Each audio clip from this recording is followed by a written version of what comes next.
দুনিয়া রাসূলুল্লাহি হাদিয়া।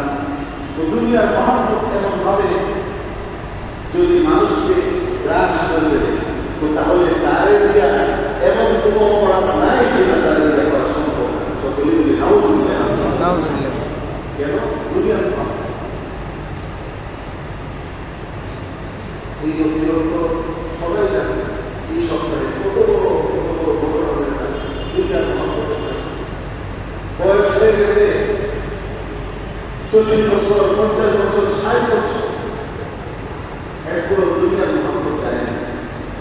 আরো বেড়ে গেছে, কবরের দিকে পা যাইতেছে, আর দুনিয়ার মহব্বতের কারণে মানুষ আরো যার মানে তার ভিতরে প্রশস্ত আচরণ আরো আপন ভাইয়ের চোখ তুলে দুনিয়ার আপন ভাই, দুই ভাই আরেক ভাইয়ের ব্যাপার করতে আসে। এইরকম দুর্ঘটনা ঘটে করে বলতেছে। কেন বলতেছে? এই জন্যই যে আমাদের ভিতরে দুনিয়ার মহব্বত, আর এই দুনিয়ার মহব্বত যদি কাজে দেওয়া যায় তাহলে মানুষ আর মানুষ থাকে। ولقد ذرأنا لجهنم كثيرا من الجن والإنس لهم قلوب لا يفقهون بها ولهم أعين لا يبصرون بها ولهم آذان لا يسمعون بها أولئك كالأنعام بل هم أضل أولئك هم الغافلون।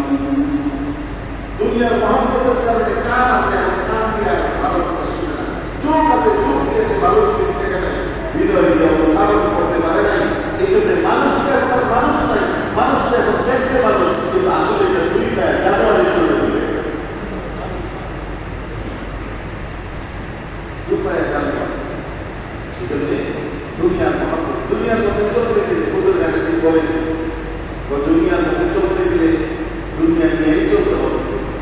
যেমন ভাবে নদী পথে কেউ যদি চলতে চায় তো পানির উপর দিয়েই তো চলতে হবে, কিন্তু নৌকা দিয়ে চলবে, কিন্তু নৌকার ভিতরে পানি হবে।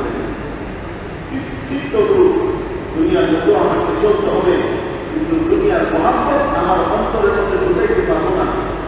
এইভাবে যখন চলবো, আল্লাহর মহব্বত দিয়ে যখন চলবো, তখন দুনিয়ার মহব্বত আমাকে হ্রাস করবে। তাহলে আমরা সিদ্দিক রাদিয়াল্লাহু তাআলা আনহু ফরমান, দুনিয়ার মহব্বত হলেন অন্ধকার, আর এই অন্ধকার থেকে বাঁচার রাস্তা কি? এর আলো হইল তাকওয়া। আল্লাহ তাআলা বলেন, ইয়া আইয়ুহাল্লাযীনা আমানু তাকুল্লাহ ওয়া কুনু মা'আস সাদিকিন। হে বান্দারা, তোমরা তাকওয়া অর্জন করো। কেন? ওই দুনিয়ার মধ্যে তো আছি, দুনিয়ার